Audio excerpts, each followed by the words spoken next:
Okay, it's laundry day, right? We're at Southgate's Apartments and we're washing with the beast. Now, how does that work, right? Well, we know that soap means cop, right? The police. And we found this stem cell right here at Southgate. All we do is put the leaf right here by that, and we've got the beast. So, with this pepper ghost effect notion right across from the library, let's go inside and take a look. The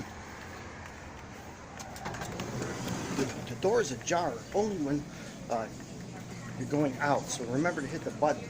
So here's our display. Today we picked up Puracell, right, from Walmart. Even got our picture taken. And look at the array. So the soap, to the cloth, transfer of image, to the bleach.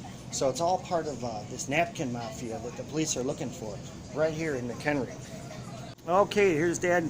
We're gonna making change, right? For put it in. Go ahead. We're transforming the cloth into these cylinder discs right here. Oh, everybody's a winner, right?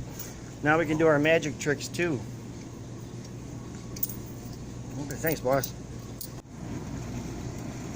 Okay, there you see the Rolling Rock notion of the laundry and the Pepper's Ghost effect right here in the fun house of the laundromat. Lots of spirits in the wardrobe.